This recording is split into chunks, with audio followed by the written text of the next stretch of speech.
At some point in the digital age of boss babes, new money, and ambitious rookies, we stopped consulting our village's wisest. Women have been the heartbeat of the world within their respective communities, workforces, and families since the dawn of time. They are the magic makers, the peacemakers, and the ass kickers. Let's celebrate them with the Matriarchy Party. Hi, everybody, and happy Tuesday. Welcome back to Matriarchy Party. I have such an exciting guest today who is surely going to inspire you to chase those dreams and crush those goals. We have Sallie Holder with us today from Greenville, South Carolina. She's a native of South Carolina and founder and CEO of the Brimm, the Beyond Rock Middle Movement. She's a passionate leader who thrives on helping like-minded entrepreneurs realize and ultimately achieve their true potential. Sallie's expertise does not solely lie in mentoring business owners. Her unique background qualifies her as one of the most distinctively decorated business coaches in the Southeast. Prior to founding the Brimm, a premier business coaching community for female entrepreneurs, Sallie graduated from Vanderbilt University in Human and Organizational Development, received a law degree with a specialty in labor and employment law, advised some of the biggest companies in the world during her 10-year law career, and served as chief operating officer for 6 different companies. It was in these various roles that Sallie found her true passion for business coaching and felt called to provide the secrets of how larger companies found success. Throughout her career, Sallie has received various achievements and accolades. In 2006, Sallie was awarded the Jumpstart Award for helping the highest number of people successfully launch their business during the fiscal year. 2016 was a great year for business. I feel like I was just talking about this, but that is so impressive. Also, in 2021, she was named one of GSA Business Report's Women of Influence. And USA Today named Sallie's book, Hitting Rock Middle, one of the top-rated books that will change your life in business. It's such a great title. I need to read that, put it on the to-be-read list. In her free time, you can find Sallie spending time with her 2 children, Edward and Catherine, and twin sister. Shout out to the twins out there. We just realized we're both twins. It's so exciting. Her twin sister, Stacy, owner of Hamden Clothing in Charleston, and spoiling her beloved chocolate lab, Chewy, and mini Aussie Doodle Sugar. I love that bio, and it gives you such a taste of who she is professionally and personally. Welcome to the podcast, Sallie. You must be very busy. Thank you for your time. Oh, absolutely. I'm excited to be here. It is always funny to hear your own bio read while you're sitting here. Every time I'm like, it's not awkward, is it? I'm just looking at you reading your accolades. But, sometimes you need a reminder of how far you've come and all the things you've accomplished. Because I know being a small business owner, when you're in the weeds, you forget. You're like, we had all these dreams and we made them come true and we're in it right now. And you forget. But yeah, I try and make it just awkward enough. Looking at you, reading all of your milestones and history at you. Well, I'm excited to be here. And I love the theme of this podcast. Obviously, working with female entrepreneurs is what I do exclusively. And so I look at so many women in my life as people that I look up to. So I was excited to participate. Yes, I am so excited. I love what you're about, and just any chance to hear about people empowering and mentoring other women. And just, I think everybody needs more mentoring and encouragement. So that's great to have a community and platform that's literally your focus. So how cool too. And like with a law background, such a cool career trajectory shift when going in one very focused avenue and then realizing you're like, wait, my favorite part about this is this, and like totally pivoting. Like, I can't wait to hear more about that, but how exciting. Welcome to the party. Thank you. Well, today it's a podcast about matriarchs. Who is your matriarch? Who are we talking about today? So I thought, let's do something different because that's me. And I chose my twin sister, Stacy Smallwood, mainly because she had the courage really to become an entrepreneur at a very young age.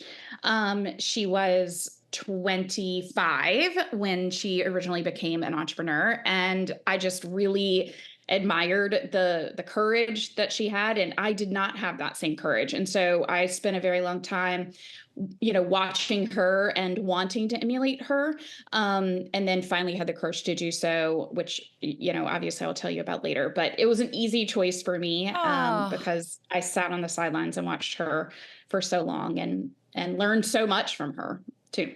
I think that is so cool because I think so many people think of matriarchs in the very traditional sense of moms and grandmas and the women who are biologically came before us, I guess, in that way. But we can learn so much from people our same age, down to 1 or 2 minutes, I imagine, if you shared a womb together, your roommate, and people younger than us. Like, I feel like everybody has those matriarchal qualities in them. And so you can learn a lot of things from all types of people. So this is so exciting. As a twin myself, I have a twin brother. I couldn't parent trap anybody. Like, are you guys identical or fraternal? We are very much identical. Oh, I love that. Still are. When I am in Charleston, walking down King Street, for those of you who've been, it's the main shopping street in Charleston. I will have strangers come up and hug me all the time. And you're like, you're thinking of my sister, but I'm going to take this hug. That happens to my little sisters. They're 4 years younger and they're fraternal, but look identical. And one of them owns a donut shop here in Scottsdale.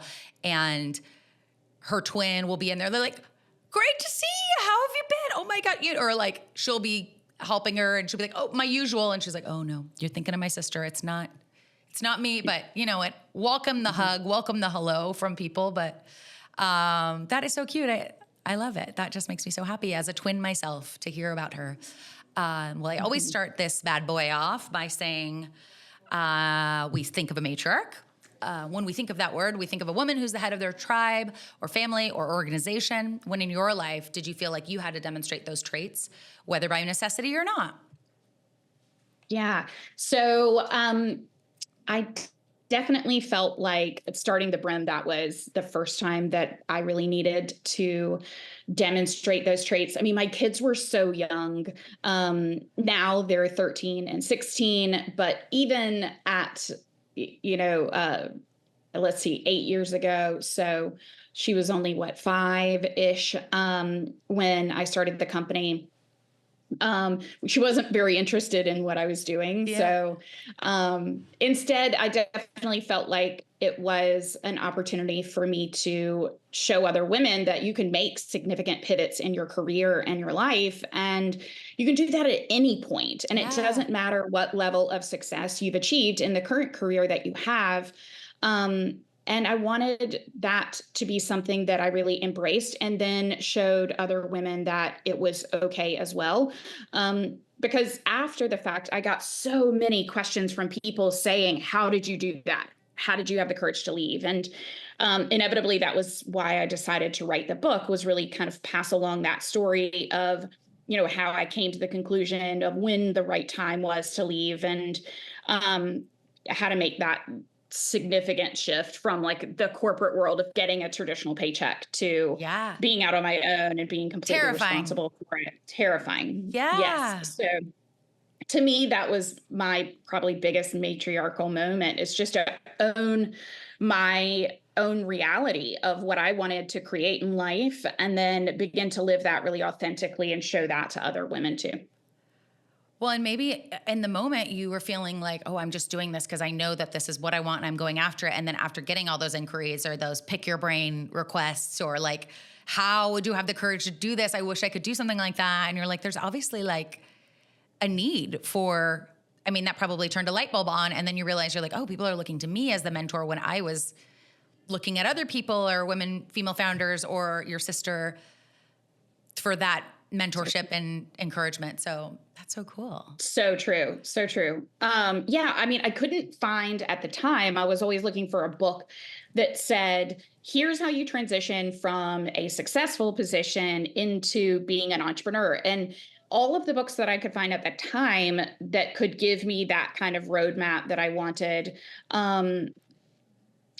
all said, when you're at rock bottom, when you have no job or anything like that, then this is how you begin, right? And this is how you get started. And I just didn't really identify with that. I was like, that's not the scenario that I have. I have a career that is successful and going well. Why I want to be sort of convinced why I should leave that for entrepreneurship and why it would be worth it. And I had many a conversation with my twin sister, and she definitely always encouraged me and to pursue like the gifts that she could see within me long before I could see them within myself. Yeah. And when I couldn't find that roadmap too, that was also when I was beyond the questions I was getting.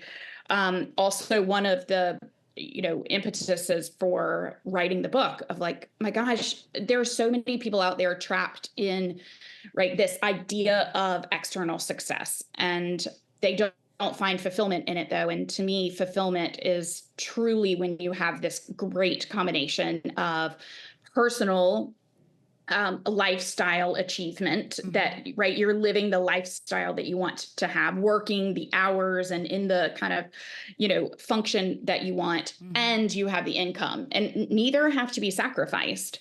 You can have both. And so, anyway, I'm sure I'll go in many different tangents, I mean, and that is so important because I think a lot of times you can't have your cake and eat it too in so many ways. And I think I've talked to a lot of people. I've been in situations where I'm like, okay, you can have like the cool job that maybe like scratch the passion inside of you itch. You can make great money, and you can have maybe like balance and flexibility. But a lot of times you can't have all three. So it's like, okay, well, I have the benefits and the money, but I don't have the cool job. But I do have flexibility. Like there's usually a combination, but like there is a perfect storm, a perfect scenario where you can have it all. And I can imagine taking that leap with children, human children, is even more terrifying. And I know just making the leap with dog children, I mean, it's terrifying going from somebody worrying about your taxes, paying you every 2 weeks and giving you benefits to being like the wild, wild west of entrepreneurship is scary for anybody, any gender. But I think especially as a mom, it would be even more. There's a lot that comes up with that. So, and a lot of business books.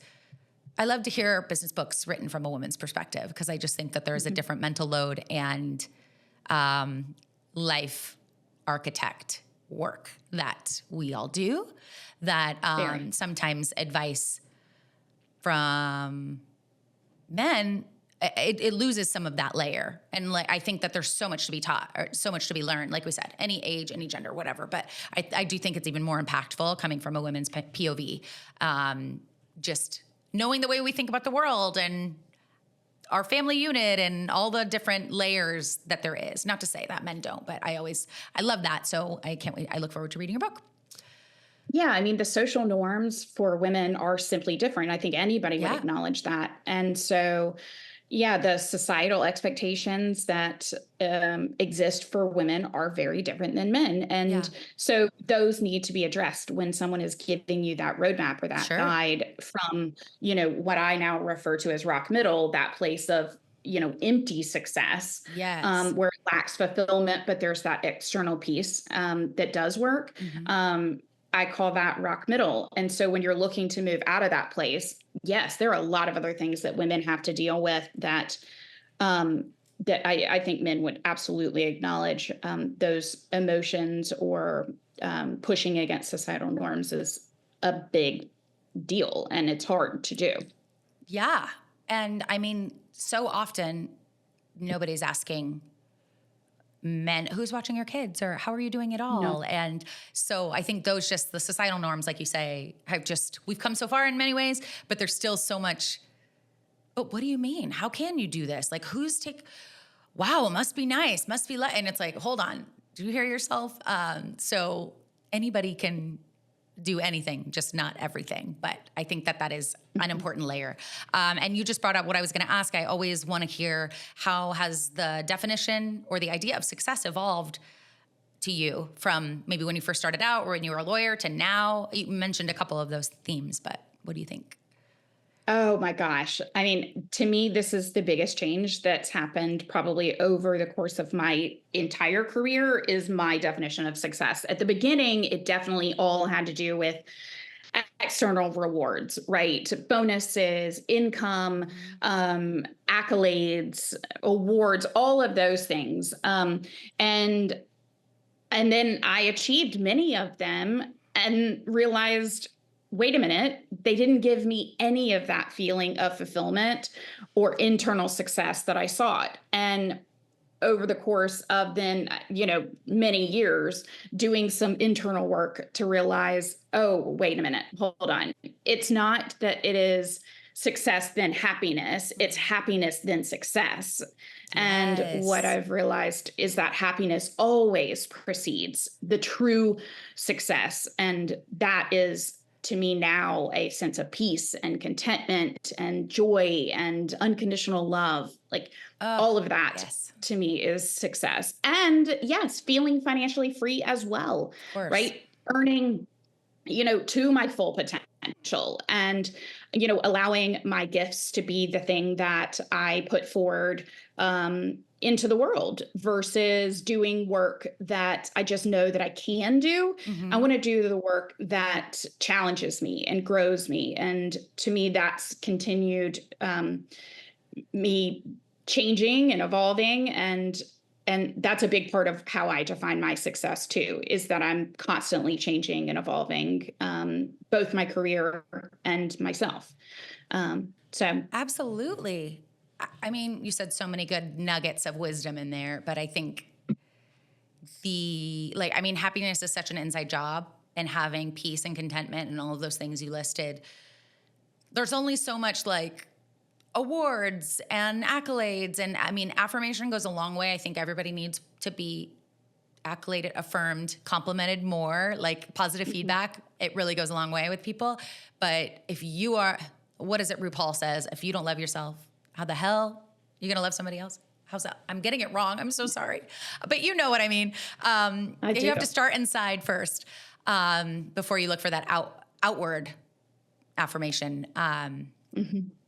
That's magical. And I'm sure you have to, being a business owner, ask for what you want every day. But do you have a specific time where asking for what you want paid off?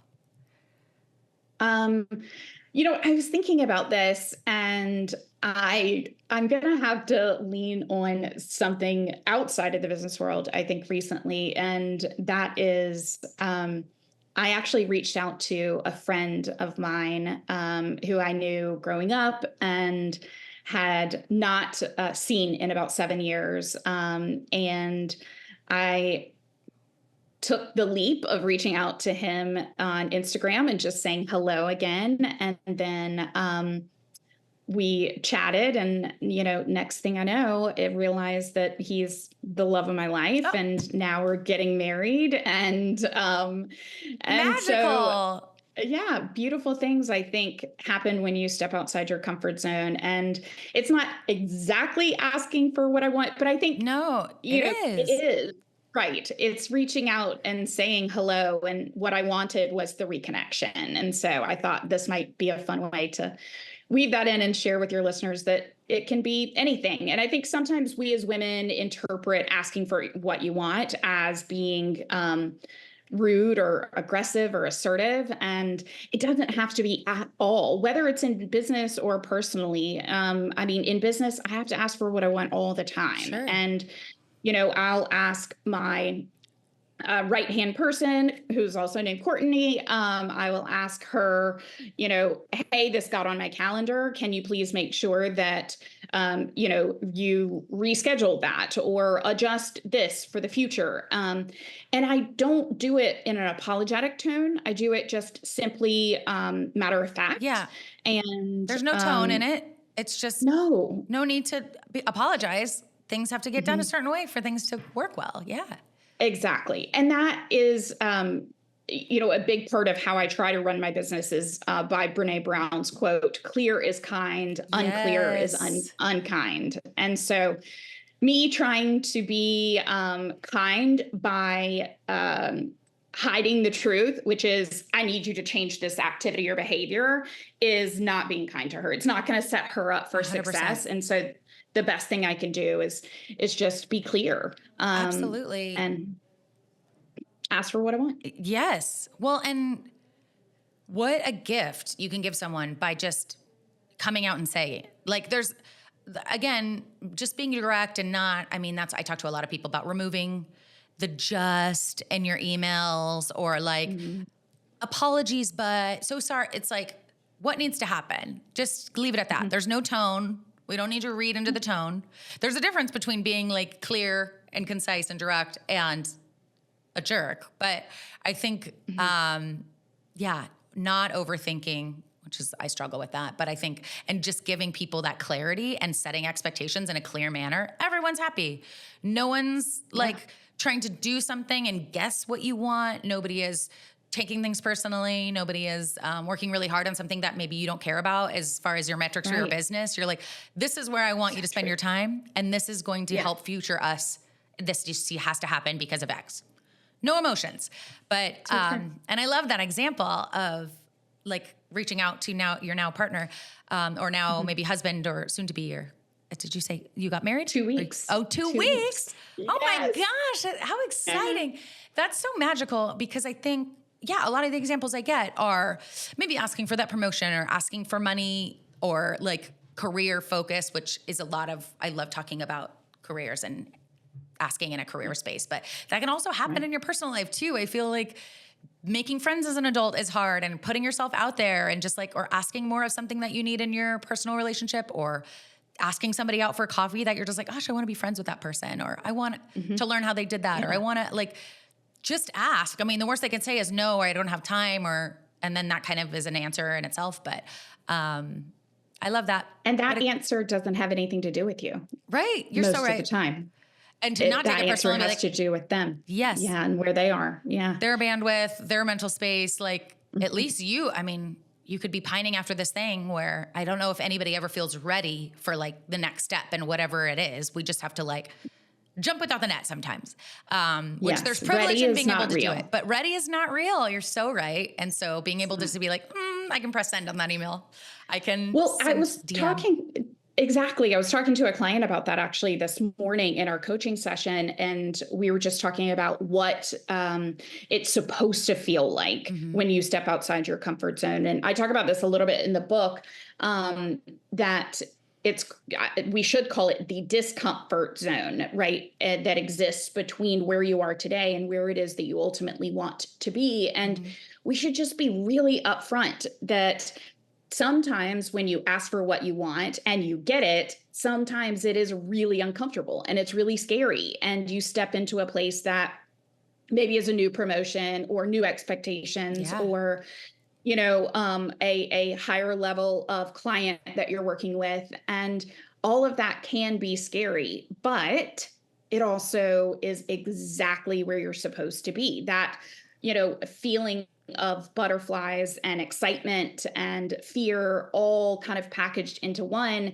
is, that is growth. Yeah. And growth doesn't feel like a warm blanket that you're pulling up over you. It's uncomfortable. Instead, we have to normalize that every day feeling that sense of fear is absolutely just going to be part of it. Totally. Well, and it's just like a new relationship when you're like, or just getting those butterflies, because it's the unknown. It's like, yes, you don't know. It's on the edge of that fear excitement line, which is like the same feeling inside of you. It's just like perception and where you're feeding into. But I think that's so true. Somebody else said that a few episodes back, of just growth only happens through uncomfortable situations. Like, you're not growing by staying the same and playing it safe. So it's scary, but like getting it as more as you're used to kind of throwing yourself out there and being uncomfortable. That's how you're going to evolve as a human. And I know like being just a human being, if you're not growing, what are we doing? And I feel like I've been a different woman every year lately, but at least every few years, I'm like, you're just moving and grooving and evolving and figuring out who you want to be. And nobody has the guide. Maybe you have the guide. Biologically, you are different. Every 7 years, your cellular level, your cells have completely changed over. And so that's why often your taste buds can change. And so you are biologically different. Evolving in dog years, I guess is what I'm saying, in the 7 years. But that's exactly. Wow, that is interesting to think about. It does make so much sense. And yet we keep ourselves stuck in, whatever it may be, career that's no longer fulfilling us because we made the choice 10 years earlier, or that we stay in a marriage, or whatever it may be, a bad friendship, anything, and whatever it is. Yeah. We often stay in those familiar zones when we've long outgrown them. And that's what I want more women to be able to see, is that yes, the there is going to be a bit of a breakdown before you have that complete feeling of breaking through. Yeah. But the breakdown is you just simply shedding things that are no longer serving you, like little pieces of armor or whatever it is that you Yeah. envision. And you let that stuff go so you can continue to rise and rise and rise where you're meant to be. That's so true. Wow. Yeah. I mean, when you think of outgrowing a person or a job or whatever it is, I think a lot of people have the like negative connotation that it has to be this like scary, messy, mean blow up or like breakup, really. And sometimes it's just like, I wish you well, but like we are just living different lives and like I'm cheering you on from afar and I don't like have to give you a piece of my pie right now. So it like doesn't even have to just like withholding that armor or like, this is a part of me that I don't love. Like, why don't I just remove that like heavy backpack from me?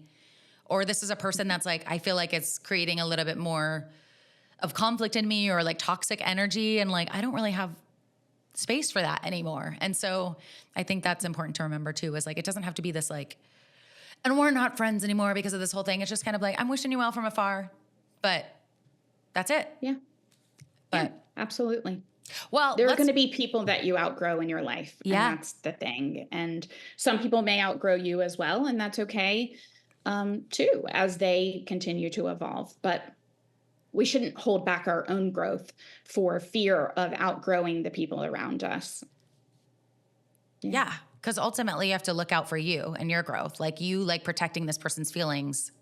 That's not on you to do. Like, and they're maybe feeling a certain way too. So it's just like, again, ask for what you want. Like, what do you need? Prioritize your own mental well-being and evolution and just, yeah. Well, I want to talk about your twin sister.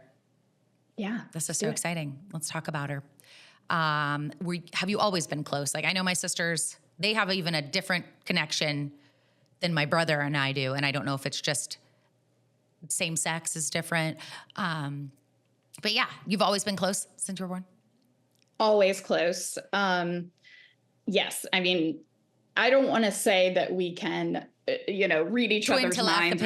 Telepathy. Right. Exactly. But I think that I always tell people it's just if you share a bedroom and a womb from the age, of 0 all the way through, you're probably going to be able to read, basically, quote unquote, read somebody's mind too. And we definitely can. A look, a pause in a sentence. She knows exactly what I'm thinking or saying. So that's very fun. I feel very lucky to have that person in my life that just doesn't ever judge me or what I'm doing and always believes in me and wishes the best for me without fail. So that's all anybody can ask for. It's just like that unconditional love. Do you have other siblings beyond your twin sister? I do. I have an older brother and an older sister. So there are 4 of us. We're the babies. Oh, and are you all very close? But you guys are extra close. Yeah. I love it. We just were all together with our kids all under one roof at my parents' house. Wow. All 18 of us. So, and we all got along. That's so magical. Amazingly. Yes. So typically holiday weekends, we'll all come together. And so that's really great. That's amazing. And they all live fairly close or at least locally? Fairly, yes. Oh, okay. Athens, Georgia, Charlotte, North Carolina, up the street, Myrtle Beach. So yeah, close enough to get together on holidays. That's fantastic. Well, is it a minute? What's the time difference between a minute? It is a minute. It's exactly 1 minute. I know. It was Are so you older funny or when younger? you said that. I'm older. Older. Okay, cool. Yeah. Well, my 2 little sisters, they were, for so long they've been saying 2 minutes, just found out, I guess they got those birth certificates out and realized it was a 1 minute. And they're like, wow, my whole life I've been saying this. But my brother and I were 2 minutes. And I'm like, give a lot of oldest daughter energy, but he's the oldest. I'm the youngest of our sets of twins, but we're all very close. But there's just the twins, the 2 sets, not just, but the doctor told my mom if she was gonna have kids again, she'd have twins and not triplets. So my mom was like, no more children. 4 is plenty. But we're all very close too. So I just love always hearing about like the twin thing. Cause that is the number one question. Can you read each other's minds? Do you have twin telepathy? telepathy. Why is that word so hard today? And I do feel like sometimes I'll get something where I need to call him. And then he's like, actually, I was going to call you. And so it's more like that, like kind of like I'm sensing, or I haven't talked to him in a minute. And then he's been wanting to update me on something. And I'm like, oh. But it is like, there's, I think, just close siblings in general. Like we're going to talk about that later. Or like you said something, and you're like, I know that tone. We'll be debriefing when we're not with the whole family or something like that. Right. Exactly. That's so great. Well, did you end up like having the same classes, go to the same college? Like, were you always, or did you kind of live your own paths? We actually did. I mean, they divided us up in high school. And so we had different classrooms there. And I say high school, really our school was 7th through 12th grade in the same building. And so 7th through 12th, we had different home rooms and things like that, just to give us a little bit of space. But we both went to the same school. We both went to Vandy together, roomed together. At the time there, you had to live on campus for the first 3 years, actually. And so we roomed together all through college until our senior year. And that was the first year that we lived apart, knowing that she had gotten a job in Dallas, Texas, and I was going straight to law school. And so that was going to be our first time ripping living the Band-Aid off. Yes. They were like, we better start and figure this out. That's a good way to like test the waters a little bit. Mm-hmm. What do you feel like the defining moments of her career life have been so far? So she actually opened her company in Charleston in 2007. I know that very specifically, February 5th, 2007, because I was pregnant at the time with my son, my oldest. And I thought to myself, really, you're opening a women's clothing store and I'm pregnant and can't wear any of the clothing. Dang. Come on. So I know. Come on, girl. But no, I was so completely in awe of her and proud of her. But if you too are of my age, you recognize what happened right on the heels of that. And that is the 2008 crisis that happened. And so her big defining moment was her willingness to take a risk. And so she actually moved from, and I'm going to get the square footage wrong, but I'm going to say about a 1,200 square foot space on King Street, and took advantage of the downturn in the market and the significant downturn, and took over a very large space, probably about 3,000 to 3,500 square feet on King Street, right during in the recession. middle. During the recession. Wow. So it was about tripling the amount of square footage that she had, obviously significantly raising the rent. But because, landlords were so desperate to gain tenants, she was able to lock in a really amazing rent rate for that building for a 10-year period. And so as we all know, maybe I would really give it till 2011 when things began to really turn around again. She had that incredible rent rate all the way through 2018. And as we know, Charleston really had a major resurgence and kind of growth period during that, definitely from, say, 2013-ish all the way through 2018, still today, but significant growth during that period. And had she not taken that risk and done that, I just can't imagine where the business would be today or what she would have created. That risk was so defining. And she had my dad, her husband, all kinds of people saying, don't do it. Yeah. Don't do it. But her intuition was telling her to take the chance. And it's, yes, dramatically paid off. Yeah, I would say, I'm like, trust that gut instinct. I feel like, especially at that time, I'm sure she had a lot of people giving unsolicited advice. People love to give business owners unsolicited advice. It's funny, but especially during like that time period too. I can't imagine and locking in that rate so that when everything was up and moving again and the world turned back on, like she was rocking and rolling. And ultimately people still people love a little treat. So people are still going to budget so they can shop. So I'm sure, obviously if she withstood that time, she was still making money. And people were like, oh, it's more fun. And when a lot of it wasn't without a lot of, so sorry. No, I was like, a lot of other businesses probably closing down. So to push through at that time, it's to have a fun community, a fun place to just like check out and shop. And I mean, people love to buy a little something, you know? So during stressful times. But what were you going to say? I was just going to say, yes, you're 100% right. The majority of the clothing stores on King Street, locally owned, all closed. And so she did become this unique destination, especially when a lot of chains, and don't get me wrong, like nice Gucci and Louis Vuitton come in. You still want that experience of going somewhere that you can't have anywhere else. Every other city, yeah.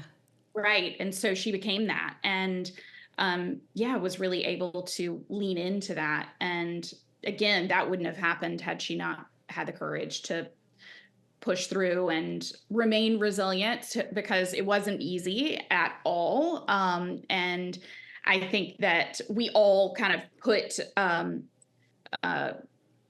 ideas in our head about those who have achieved certain levels of success. And her business is now an 8-figure business, and it's remarkable and known around the world. And, but we look at them and we say, oh, that must have been so easy. Sure.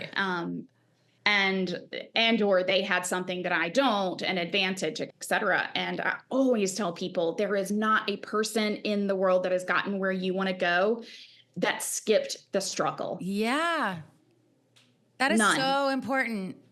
And I think I see that a lot. And I think sometimes you have, Nepo babies. You're like, your parents get your foot in the door, and maybe like that is frustrating when you're looking for something. You're like, I'm doing the work and I don't have like this connection because I didn't go to this school, or my parents didn't leave me a trust fund, or I don't have I didn't have the in because my friend's dad is the owner of the company or something like that. But I think especially, I get that a lot of like, oh, well, it must be easy for that person to do that. And I love correcting people when I'm like, no, she's been eating shit for many years to get to this point where, like, pardon my French, I think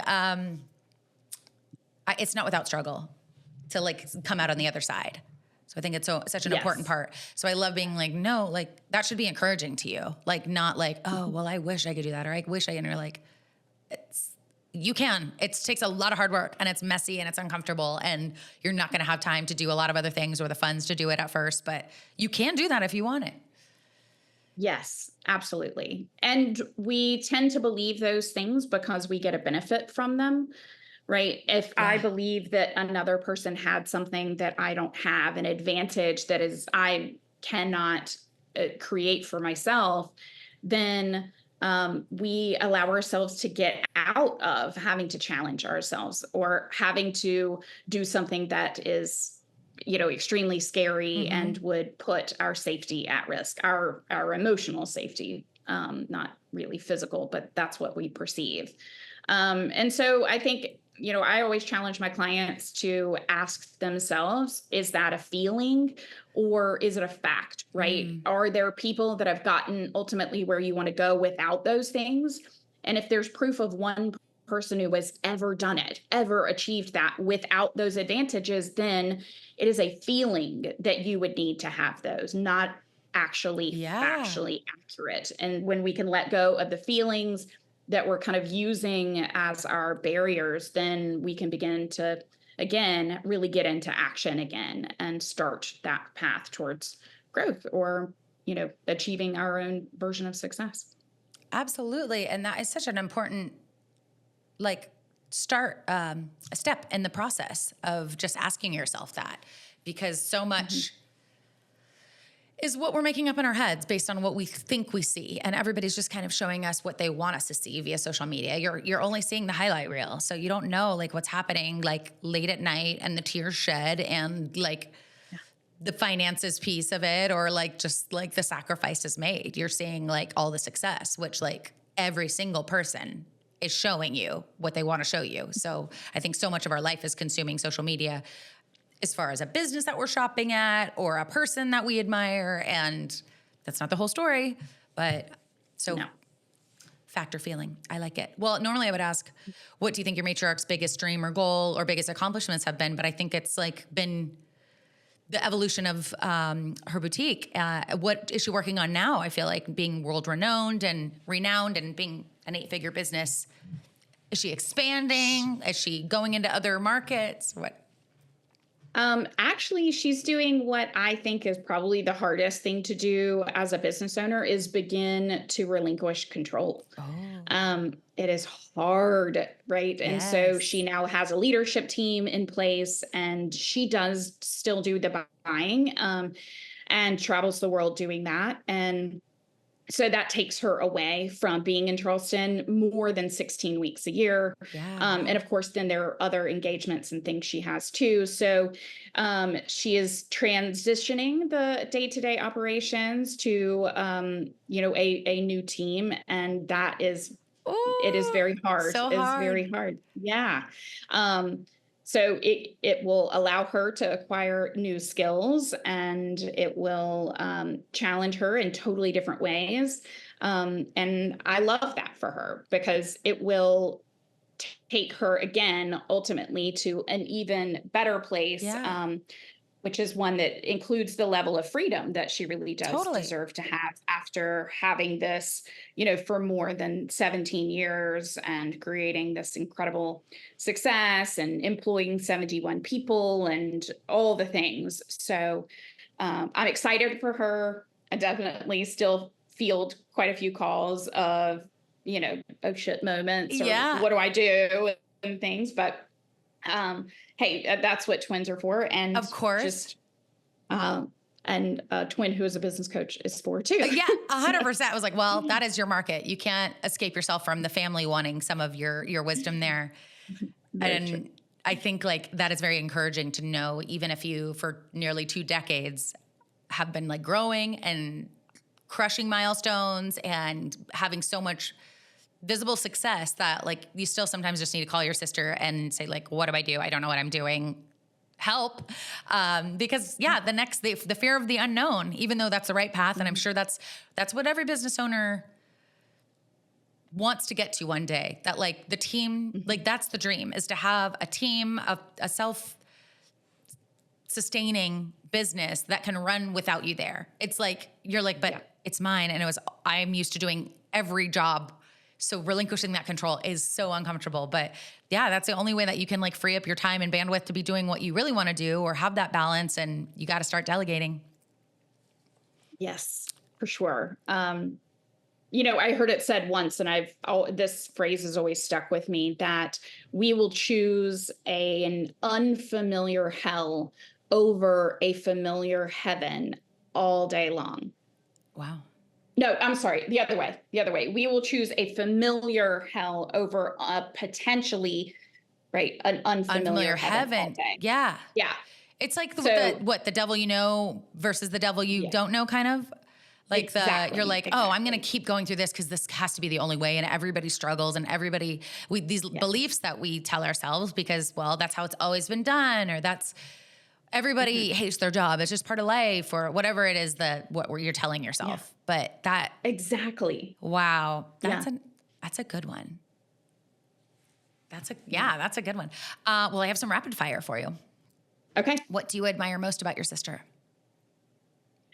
I think her risk-taking abilities, for sure.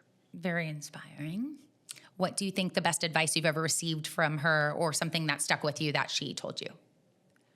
So I think the best advice was definitely when I was trying to figure out, do I leave my law practice or not? And I'll never forget her looking at me and saying, because we always consider the worst, right? Like, oh, this could happen and this could happen and these could all be catastrophic events. But I'll never forget her saying to me, what if it could be even better than this? And so Oh, I think about that yes. often, like, what if it could be better?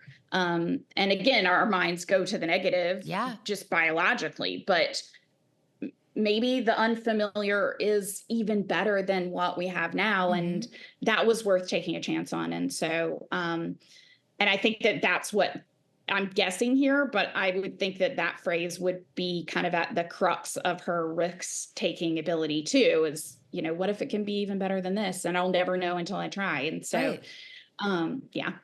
Instead of asking, what's the worst that could happen? But what about what's Mhm. the best that can happen? Yeah. Like, and then even if one time it works out that it's even better than you could have imagined, it gives you such hope to like, I'm going to keep doing that. Like, cause like the risk is worth the reward, even if it's not every single time. Right. You either win or you learn, and that's it. 100%. Ooh, that's a good one too. So many thought nuggets here, like of wisdom. I love it. Is there a song, beauty tip, piece of jewelry, a fragrance that makes you think of her?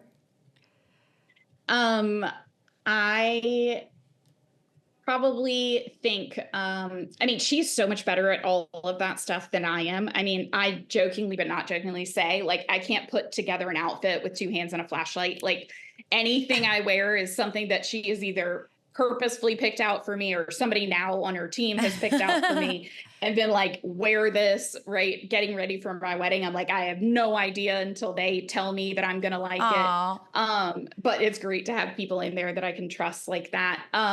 When we were growing up, we both did an internship in New York for PR firms and had the pleasure of getting to meet Trish McAvoy and having her makeup done and stuff on TV. And so that's probably the makeup that I end up thinking about the most whenever I see Trish McAvoy. I always think of her. And that time together. I think still to this day, I have like the little planner thing that unzips. Yeah. I'm just that's how unwilling I am to evolve in makeup and learn more. Maybe she needs to push me outside my comfort zone there. Yeah, so I definitely still rely on her for all of those things. But so not really a fragrance. I couldn't think of anything. No, that's okay. Just whatever came to mind. Yeah. I feel like, well, and don't sell yourself short. I'm sure that you have personal style as well. But like, it's interesting to, we all need our sisters to just tell us like what looks good. Nobody's going to like humble you or encourage quite like a sister could. But my brother and I feel like we're so similar in some ways, but so different. And like, he has always been more like science technology and I'm more the art side of the brain. So I always said like when we were like in our 20s, he'd be like, I'm going on a date or I have this interview. What should I wear? Like FaceTime a video of his closet. And I'm just like, my computer's doing this weird thing. And he's like, okay, let me get in and see what you're doing on your computer. Like just totally opposite skills, but very complimentary in that way. Well, what is one word to describe her? I'm going to say ambitious. And I think that, again, we as women need to look at that as a really positive thing. Yeah. Because how I describe being ambitious means that you are living courageously. You're living outside your comfort zone. You're, ambitiously going after life. And she definitely does. Lives life to the fullest. And even from, on a whim going to a concert. The other day, I saw her just sitting randomly at a Knicks game. And we share this apartment in New York and spent a lot of time there. And so, and just midday, she was like, I think I want to go to a Knicks game tonight. And they're in the playoffs. So I'm like, you go, girl. You do it. You go. I love it. So, yeah. That's what I mean by kind of ambitious. Yeah. Ambitiously going after life for sure. I think that's a book we should all take a page out of. Because, agreed. It's just not only like ambition in the traditional, I guess, sense of career ambition, but then just like, juicing the most juice out of your life and the day to day of just like, you're in it right now. You don't have to make a plan for months and years later. Like, do it now if you can. So how fun. Mm-hmm. Well, final question. If you could say anything to her, what would it be? I would tell her that she should never underestimate what the next chapter will bring.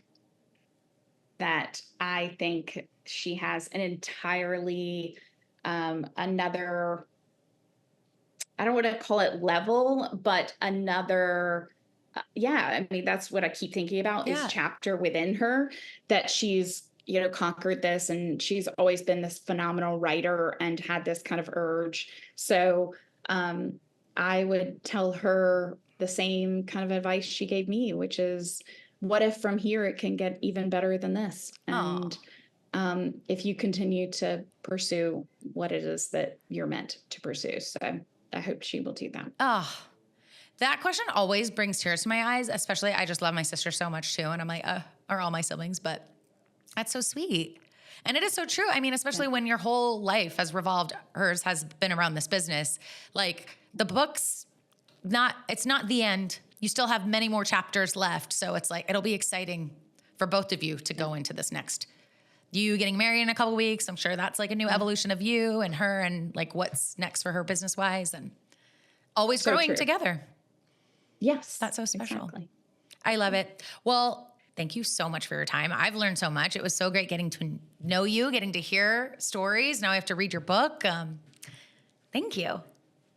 Well, thank you for having me. It was such an exciting conversation to have. And I appreciate all of the insightful questions. Yes, absolutely. Well, if anybody wants to see more of you, should they go to LinkedIn? Should they go to Instagram? What do you prefer? Instagram. For sure. Yes. At the Brimm. And that's _Brimm, BRIMM. So go there. Cool. I've got a lot of free resources on my website, which is growwiththebrim.com. Cool. Go there and learn how to make more money, learn how to change your mindset, whatever it is that you're struggling with. Let us help you remove that struggle. I love it. Fantastic. Okay, can't wait. Going straight there. Thank you so much, Sallie. Well, take care. I'll see you on the internet and have a great wedding. Thank you. Savor every moment. Bye. See you guys next week.